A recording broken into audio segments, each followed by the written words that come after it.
volonté de décision, volonté politique.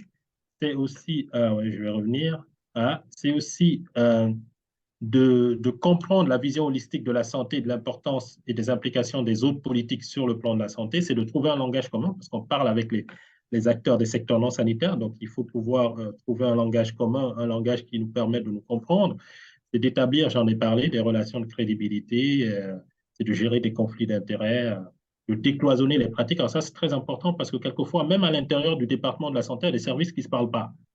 Alors, imaginez après aller à l'extérieur et essayer de parler à d'autres services. Donc déjà, il faudrait essayer de briser ces barrières qui existent entre les services de l'administration pour faciliter aussi ce travail. Et ce n'est pas quelque chose de simple. Je le dis comme ça, peut-être avec une certaine légèreté, mais dans la pratique, c'est loin d'être facile. Et puis, il y a toutes les questions, évidemment, de ressources financières, etc., pour assurer une certaine pérennité du déplacement, du déploiement de la démarche. Souvent, c'est une démarche aussi qui peut être attachée aux objectifs de développement durable ou à d'autres enjeux qui sont des enjeux fédérateurs. Tout à fait la greffer à ça, qui peut faciliter l'adhésion des autres secteurs. Changement des priorités politiques, c'est clair que c'est un défi parce que souvent, c'est porté par des acteurs et donc quand ces acteurs-là changent ou quittent, bah, ceux qui viennent ne sont pas peut-être toujours enclins à soutenir l'approche. Donc ça peut être un défi. Alors, l'OMS a élaboré en 2014 un cadre de référence sur pour implanter l'approche de la santé dans toutes les politiques avec 6 étapes, 6 composantes, comme vous voyez là. Alors, c'est un cadre élaboré par l'OMS, mais qui est adaptable en fonction des pays. Je veux dire, l'Australie méridionale, la Finlande, etc., avaient déjà commencé à travailler sur l'approche santé dans toutes les politiques avant que le cadre de l'OMS n'apparaisse. Et donc, c'est des grandes lignes qu'on peut tout à fait adapter par rapport au contexte. Je ne vais pas les passer en revue, sinon je pense que je vais épuiser mon temps, mais vous pourrez, si je pourrais mettre ma présentation à disposition et vous pourrez tout à fait les consulter. Donc, il y a 6 composantes là-dedans et qui peuvent être déclinées en fonction des pays concernés. Alors, là, c'est des exemples de réalisation à travers le monde. Donc, il y a différents continents. En Afrique, il y a des approches de santé dans toutes les politiques qui sont mises en œuvre. Le Kenya y travaille, la Namibie y travaille, je crois le Soudan aussi, d'ailleurs, qui présidait le groupe, le réseau mondial sur la santé dans toutes les politiques. En Europe, on en a un certain nombre, notamment les pays anglo-saxons. En Amérique du Nord aussi. Le Québec est cité, c'est une province qui est citée comme exemple de mise en œuvre de la santé dans toutes les politiques à travers sa politique gouvernementale de prévention en santé ou l'approche de l'évaluation d'impact sur la santé, etc. Donc, il y a un déploiement en Asie aussi qui se fait dans différents continents. Alors là, c'est un tableau qui vous montre un peu l'état d'avancement de certains pays. Si vous voulez avoir une lecture par rapport à ça, vous pouvez lire l'état de la situation qu'a réalisé l'OMS en collaboration avec le gouvernement d'Australie méridionale. Il y a un rapport qui est paru, je crois, en 2017 sur l'état de la situation. Ça vous donne une information. Vous pouvez aller aussi sur le site du Global Network for Health in All Policies. Ça vous permettra de trouver aussi un certain nombre d'informations sur le déploiement au niveau international. Il y a un certain nombre d'outils qu'on peut utiliser pour la mise en œuvre de l'approche. Et je vais en présenter un, c'est l'évaluation d'impact sur la santé, l'évaluation d'impact sur l'équité en santé ou l'analyse selon le prisme santé. Donc, ces différents outils. Les Australiens, par exemple, ont utilisé l'APS. Les Québécois ont utilisé l'EIS. Donc, c'est assez variable à ce niveau-là. Alors, ici au Canada, disons notamment au Québec, mais je dirais là plutôt au Canada, parce qu'à l'époque, je travaillais avec une structure fédérale. On a organisé une rencontre en 2019 justement pour voir comment soutenir cette approche. Et il est sorti trois points à renforcer en fait pour le développement de l'approche au niveau fédéral ici au Canada. C'est le renforcement des capacités, c'est travailler sur les relations, les crédibilités avec les autres secteurs et la mise en place d'un réseau de la santé dans toutes les politiques canadiens. Il est actuellement d'ailleurs en cours de réalisation. Et donc, il y a le Centre de collaboration nationale sur les politiques publiques et la santé qui travaille sur ce réseau-là. L'OMS a élaboré en 2015 un manuel de formation qui est disponible en anglais sur comment déployer l'approche. Et dans les pays qui décident de s'y lancer, de se former, c'est un manuel qui peut être très utile pour les accompagner justement dans la mise en œuvre de cette approche. Il est disponible aussi en ligne, composé d'un certain nombre de modules qui permet justement de cheminer pour comprendre, pour essayer de se former sur l'approche. Alors maintenant, je vais présenter peut-être pour être un peu plus concret un outil de mise en œuvre de la santé dans toutes les politiques. Alors c'est intéressant parce que l'évaluation d'impact sur la santé a apparu avant la santé dans toutes les politiques. C'est un outil qui est apparu au milieu des années, début des années 90, milieu des années 90. En fait, il a pour origine la rencontre entre les évaluations environnementales de par la méthodologie, parce que les évaluations environnementales sont apparues à la fin des années 60 aux États-Unis. Et après, ça a été implémenté dans plus d'une centaine de pays dans le monde. Il y a une législation d'ailleurs derrière par rapport à ça. Donc, il y a une méthodologie qui a été bien établie. Et donc, l'EIS, l'évaluation d'impact sur la santé, s'inspire de la méthodologie de l'évaluation environnementale pour tout ce qui est approche méthodologique et concernant les valeurs, les finalités, les objectifs, ça s'inscrit dans la dynamique de la promotion de la santé, c'est-à-dire favoriser la santé, la qualité de vie et le bien-être. Alors, la définition, et c'est la définition la plus commune qu'on rencontre dans la littérature, c'est que l'EIS est une combinaison de procédures, de méthodes et d'outils par lesquels une politique, un programme ou un projet peut être évalué ou analysé ou estimé selon ses effets potentiels. Alors ça, c'est très important, le mot potentiel, parce qu'on est dans du prospectif, c'est-à-dire avant la mise en œuvre d'un projet. Si on parle d'un projet de construction de logements, les logements n'ont pas été encore construits au moment où on fait l'EIS. On est sur plan là. On est sur plan, ils ne sont pas sortis sous terre. Donc là, l'idée, c'est d'anticiper, c'est d'être dans de l'anticipation. Quels vont être les effets potentiels, alors positifs ou négatifs, de ce projet sur la santé de la population. La population qui habitera, par exemple, dans la zone environnante, mais aussi celle qui sera accueillie dans ces logements-là. Alors, direct et indirect aussi. Et surtout, quelque chose qui est très important, c'est la distribution de ces effets au sein de la population. C'est toute la question des inégalités sociales de santé. C'est-à-dire qu'on regarde comment ces effets, comment ces impacts se distribuent à l'intérieur de la population. Est-ce qu'il y a des groupes qui sont plus avantagés que d'autres, etc.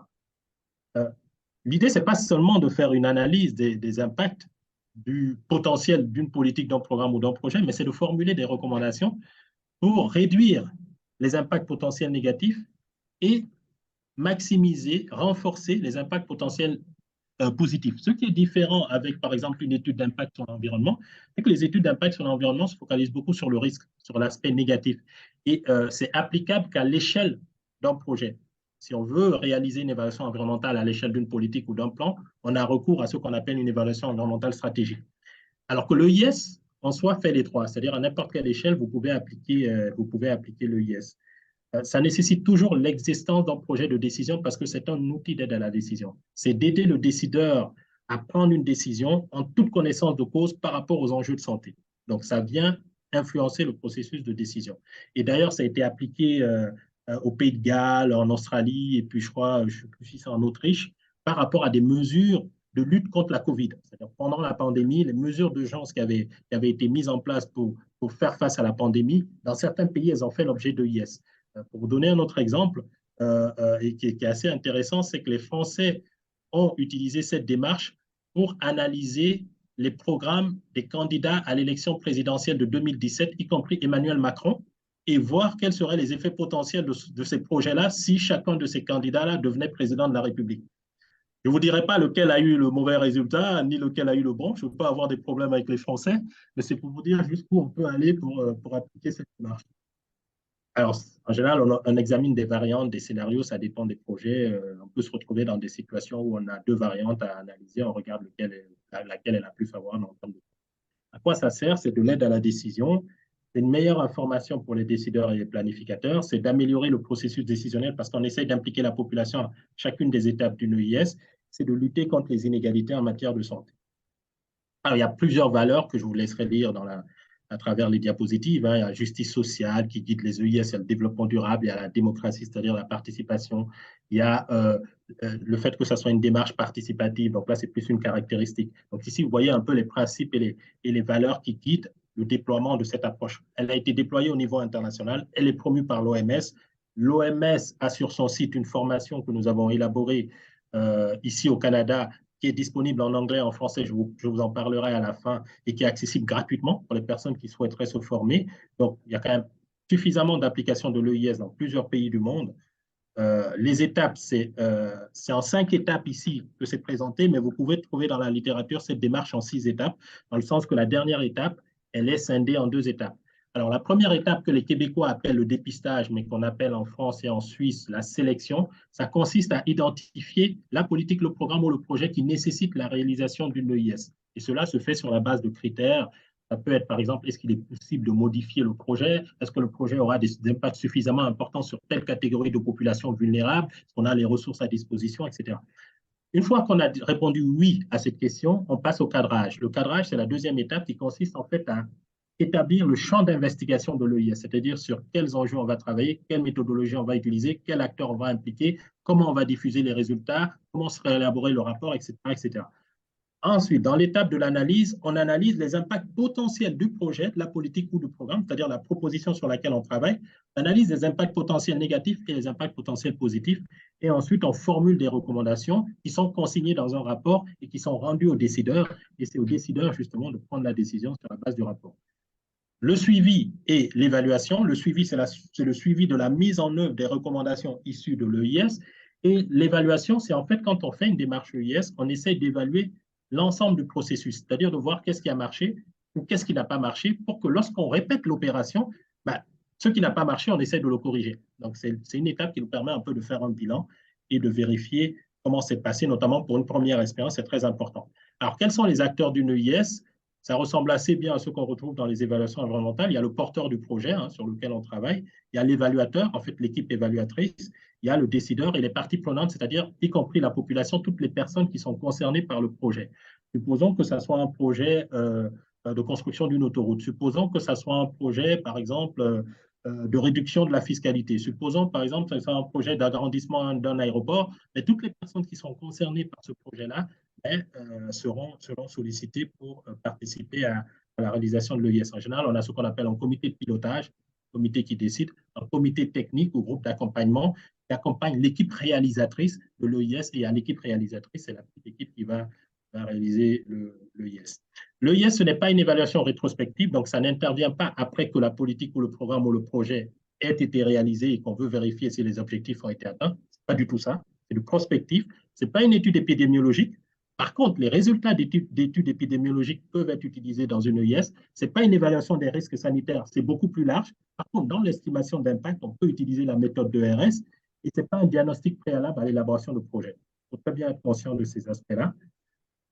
Exemple de modèle logique. Alors, je vais vous présenter des outils maintenant qu'on utilise dans le cadre de l'EIS. Alors, l'étape 2 dont je vous ai parlé, le cadrage, c'est une étape qui va vous permettre de schématiser les liens entre le projet ou la proposition sur laquelle vous travaillez et ses liens avec la santé. Alors, normalement, si vous travaillez, par exemple, sur un projet euh, de construction de logements. Alors, je suis souvent dans l'aménagement du territoire, mais on peut prendre un projet, par exemple, lié à la fiscalité, ou on peut prendre, par exemple, un projet qui touche à l'interdiction de fumer dans les lieux publics pour sortir un peu peut-être de tout ce qui est aménagement du territoire pour que vous voyez la diversité d'applications. Vous devez, dans la première colonne, mentionner les caractéristiques du projet. Ensuite, dans la deuxième colonne, les déterminants de la santé, c'est les facteurs qui influencent l'état de santé d'un individu, d'une population. Par exemple, l'air, par exemple, le revenu, par exemple, le logement, par exemple, l'emploi, sont des déterminants de la santé. Et ensuite, les impacts sur la santé physique et mentale qui en résultent. Donc là, c'est un modèle logique qui a été élaboré. Alors ça, c'est des modèles logiques issus de vrais EIS, c'est-à-dire des EIS qui ont été réalisés. C'est un collègue de la Montérégie ici au Québec qui a réalisé ce modèle-là. Alors là, sur la première colonne, c'est les caractéristiques du projet. Sur la deuxième colonne, c'est les déterminants de la santé. Donc, ces caractéristiques du projet de la première colonne vont avoir une influence sur les déterminants de la santé qui, eux, vont avoir une influence sur la santé des populations qui sont affectées par ce projet-là. Là, le modèle, il est très intéressant, mais il est très simple parce qu'il montre très bien les liens entre les différents éléments du projet et les déterminants de la santé et la santé. Mais par contre, dans une présentation, ça permet d'avoir de plus facilement avoir une vue d'ensemble des choses. Autre modèle, plus compliqué, réalisé par les Français sur un projet de transport. Là, vous voyez la multitude de flèches. Alors, on est à un stade d'hypothèse ici. C'est des hypothèses. On se dit que tel élément du projet va avoir telle influence sur le déterminant de la santé, qui lui va avoir telle influence sur la santé, etc. Et c'est ces hypothèses-là qu'il va falloir documenter dans l'étape d'analyse. Autre modèle qui se retrouve dans la formation sur les EIS dont je vous en parlerai à la fin. Vous voyez ici, par exemple, un des éléments du projet, c'est l'implantation de 2 pôles commerciaux. Alors, comme effet proximal ou effet direct, l'implantation de 2 pôles commerciaux pourrait entraîner une augmentation du nombre d'automobiles, toujours dans des hypothèses, ou un aménagement d'aires de stationnement. Ensuite, qu'est-ce que ça va avoir comme impact au niveau des déterminants de la santé? Alors, quand c'est rouge, c'est potentiellement négatif. Quand c'est vert, c'est potentiellement positif. Et quand c'est jaune, c'est parce qu'on n'a pas suffisamment d'informations, où il est très difficile d'estimer l'impact. Donc, augmentation du nombre d'automobiles, supposer qu'il y aura une influence sur la qualité de l'air local, influence qui sera potentiellement négative, et une influence sur le bruit. potentiellement négatifs aussi considérés ici. Et donc, la qualité de l'air et le bruit, je ne vous explique pas les liens entre maladies respiratoires et qualité de l'air, vous les connaissez. Les épidémiologistes ici ou des gens qui travaillent dans le domaine de la toxico connaissent assez bien ça. Donc, ça va avoir un impact sur la santé physique, etc. Donc, c'est comme ça qu'on construit. Donc, on part du projet, des éléments du projet qui se trouvent sur la colonne de gauche, jusqu'à la santé physique. Et donc, toutes ces flèches-là, ben, elles doivent être documentées, estimées, appréciées, etc., évaluées dans le cadre du travail. Alors, quel type de méthode on utilise pour l'analyse? Parce que l'outil que je viens de montrer là, ça se fait au niveau du cadrage, donc ça vous permet d'avoir une vue d'ensemble sur les liens entre votre projet et la santé. Et après, pour l'évaluation, l'estimation des impacts, alors on utilise des approches qualitatives, hein, données probantes dans de la littérature, des entretiens, des focus group. En général, on va sur le terrain, notamment quand c'est des projets d'urbanisme, d'aménagement du territoire. Au niveau quantitatif, on utilise de la modélisation, de l'évaluation du risque, l'estimation de coûts sanitaires, du DALI. Le DALI, c'est l'indicateur de la charge de morbidité sur un territoire donné. Donc, c'est les années potentielles de vie en bonne santé perdues, indicateur sur lequel l'OMS a beaucoup travaillé. Donc, c'est quelque chose qu'on utilise aussi. Et on utilise aussi des outils tels que la cartographie, les systèmes d'information géographique. Alors, il ne faut pas penser que c'est ou du qualitatif ou du quantitatif. C'est-à-dire que quand on fait une évaluation d'impact sur la santé, dépendant des données qu'on a au départ et dépendant de la pertinence d'utiliser telle ou telle approche, on peut avoir des EIS avec une dominance d'approche quantitative ou des EIS avec une dominance d'approche qualitative. Donc, c'est souvent des mixtes. C'est rare de voir que du qualitatif ou que du quantitatif. Donc, ça dépend vraiment des enjeux sur lesquels on travaille. Exemple d'analyse, là, par exemple, c'est une étude qu'on a réalisée en Suisse qui a comparé deux scénarios d'aménagement en termes d'estimation de coûts sanitaires, un scénario à l'horizon 2030 sans la mise en œuvre du projet, qu'on appelle laisser faire, et un scénario en 2030 avec la mise en œuvre du projet. Donc, pour différents enjeux tels que la mobilité, la sécurité routière, la pollution de l'air, etc. Donc, il y a eu une estimation, en fait, des deux scénarios et de voir lesquels des scénarios impacteraient plus les coûts du système de santé. Sur la base d'hypothèses simplificatrices et conservatrices, on a essayé de faire ces estimations-là. Et on est arrivé à la fin avec, alors ça, c'est les scénarios que vous voyez, c'est ce qu'ils appellent le Grand Genève, c'est l'agglomération de Genève. Et donc, on est arrivé à la fin à une comparaison des deux scénarios en constatant que le scénario concernant le scénario avec la mise en œuvre du projet était plus favorable pour autant que toutes les mesures d'accompagnement et les mesures qui figurent là-dedans, qui sont bénéfiques pour la santé, soient mises en œuvre, étaient plus favorables en termes de santé que le scénario laissé faire, où effectivement le développement continuerait comme ça avec toutes les conséquences environnementales et autres qu'on avait. Autre exemple, voilà, là c'est plus une schématisation aussi de la localisation, par exemple, des îlots de chaleur urbains sur un territoire donné qui vont avoir une influence sur la santé. Donc, à travers justement l'élaboration de cartes, on permet de montrer où il y a des zones sensibles par rapport à cet enjeu-là et il faudrait agir. Autre exemple, ben là, on a trois scénarios de piétonisation, toujours d'ailleurs, là, cette fois-ci, ça c'était au Québec, ça c'est en Suisse. Sur ces trois scénarios de piétonisation, ben, on a travaillé sur des enjeux liés à l'activité physique, à l'air et au bruit. On a par exemple fait de la simulation acoustique, c'est-à-dire qu'on a pris les données issues élaborées par les ingénieurs de transport sur le trafic journalier moyen, c'est-à-dire le nombre de véhicules qui va travailler sur cette tronçon-là. On a intégré ça dans un modèle qui nous permet de faire l'estimation des nuisances sonores. C'est un modèle acoustique qui est utilisé par les ingénieurs acousticiens qui permet justement d'apprécier le niveau de décibels lié au bruit du trafic routier. Et grâce à cette donnée-là, on a réussi à estimer par façade de bâtiment le niveau d'émissions sonores. Et ensuite de là, on est passé à ce qu'on appelle l'estimation, parce qu'on avait travaillé sur deux facteurs qu'on a appelés les troubles du sommeil et la gêne. C'est les deux facteurs qu'on a trouvés qui étaient le plus documentés et avec le nombre de DALI qui était plus important au niveau de la littérature. Donc, on s'est concentré sur ça. Donc, on est passé des trafics journaliers moyens aux décibels, des décibels au DALI par des équations qu'on a utilisées, des relations exposition-réponse qu'on avait utilisées justement pour faire ces appréciations-là. Voilà, là, c'est pour un bâtiment donné. Vous voyez, par exemple, les pourcentages qui ont été estimés de personnes qui pourraient être potentiellement affectées. Il faut savoir que derrière ces approches-là, il y a beaucoup de simplification et de conservation. Donc, il faut toujours prendre ces résultats-là avec une certaine prudence parce que c'est assez simplifié, mais ça donne quand même, ça permet quand même une comparaison de certains scénarios. Exemple de recommandation. Là, par exemple, vous avez un plan, une carte, une proposition d'aménagement. Alors ici, ça c'est un projet à Québec où on a formulé des recommandations. Alors, pour qu'on facilite aussi l'intégration ou la prise en compte de ces recommandations, c'est toujours bien si vous pouvez directement les illustrer sur la proposition d'aménagement. Et quand vous êtes en train de travailler avec des architectes urbanistes qui ne sont pas du secteur de la santé, vous n'allez pas venir avec une liste d'épicerie et leur dire, ben voilà, ça c'est, il faut appliquer ça. Vous travaillez avec leurs outils et vous illustrez vos recommandations, si possible, en tout cas, directement sur leur proposition d'aménagement. Et c'est plus facile pour une prise en compte. Donc là, c'est un exemple. Tout ce qui est en jaune, là, avec les cercles, c'est des recommandations ici de l'EIF directement sur le plan. La même chose ici. Vous voyez des exemples de recommandations pour prolonger la piste cyclable de l'ouest de l'avenue d'Estimoville. Pour ceux qui connaissent Québec, voilà, etc. Assurer une mixité en implantation de 79 logements. Donc, c'est bien identifié sur la proposition. Donc, c'est assez précis et ça permet justement aux acteurs, aux porteurs du projet de faciliter la prise en compte des recommandations. Alors, je vais m'arrêter là. Désolé, Pierre, non? Il faut le résumer parce qu'on a très peu de temps. C'est fini. C'est ma dernière diapositive. Okay. C'est la dernière. C'est juste si vous souhaitez vous former, voilà un site où vous, disons, ccnpps.ca/EIS et vous pouvez y aller. Et la formation, elle est accessible gratuitement. Il suffit de s'inscrire et à la fin de la formation, ben, vous pouvez obtenir un certificat. Merci beaucoup, Neil. Désolé d'avoir pris plus de temps, mais j'arrête là.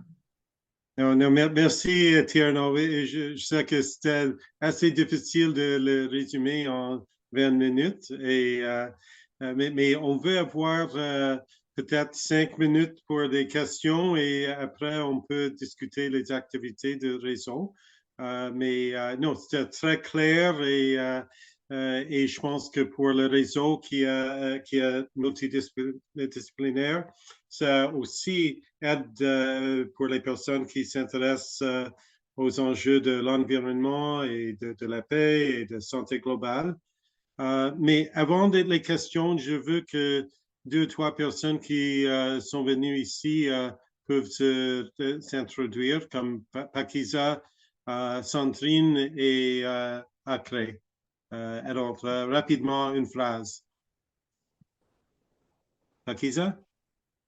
Oui, c'est Pakiza. Je vous rejoins maintenant à partir de Kinshasa, où je commence à m'installer lentement.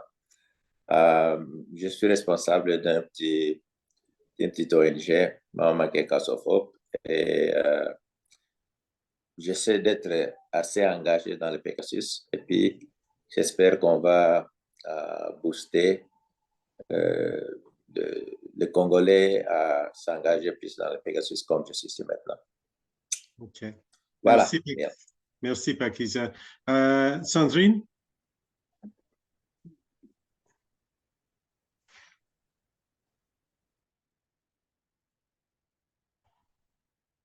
OK. Alors, puis Acré. Bonjour, je suis Adja Acré Maurice, je suis de la Côte d'Ivoire. J'interviens aussi dans l'évaluation des méthodes déployées par l'État de Côte d'Ivoire en matière de santé, et particulièrement sur le paludisme. Voilà. OK. Merci. Merci. Alors, on est un groupe interdisciplinaire et de plusieurs pays. Alors, est-ce qu'on a des questions pour Tierno? On a 5 minutes pour les questions. J'ai une petite question. Dans le modèle logique, je vois qu'à la fin, à droite, on parle de la santé physique et mentale, je crois. Est-ce qu'on n'a jamais pensé à inclure la santé, le côté spirituel? Parce que chez nous en Afrique, il semble que l'aspect spirituel joue un rôle très important. Pourquoi l'OMS ou bien aux autres niveaux n'aime jamais inclure l'aspect spirituel? C'est une très bonne question, j'avoue. Est-ce que j'aurai la réponse? Je sais que là, c'est marqué santé mentale, mais dans d'autres modèles logiques, vous pouvez voir santé et bien-être. santé physique et bien-être ou santé physique et santé psychosociale. Donc, j'imagine que le volet spirituel serait probablement là-dedans. Après, il ne faut pas oublier qu'il faut quand même argumenter et expliciter et définir sur la base, quelquefois, d'une quantification ou de données probantes ces liens-là. Parce qu'autrement, si ça tombe dans la main d'un décideur et qu'il peut balayer ça d'un revers de la main, ça décrédibilise la démarche. Donc, il y a quand même une rigueur scientifique à avoir derrière, une solidité pour pouvoir justement justifier les liens. Mais j'imagine que s'il y a un volet spirituel, il se retrouverait probablement dans bien-être ou dans santé psychosociale. Donc, ce n'est pas exclu que là, c'est juste un exemple de modèle logique, mais on peut en trouver d'autres. OK, ça va, je crois que c'est une discussion à suivre. Merci. Surtout pour OK, nous, les d'autres Africains. questions? D'autres commentaires ou questions? Je crois qu'il y a Innocent qui a une question. OK, bon. Innocent. Merci beaucoup, Tierno, pour la présentation, vraiment très, très informative. Est-ce que vous pouvez nous parler de l'Australie, du cas de l'Australie, hein, en termes de bonnes pratiques, hein, avec des exemples concrets? Ben, c'est-à-dire que, alors, c'est intéressant parce qu'ils ont commencé à déployer la démarche en 2008.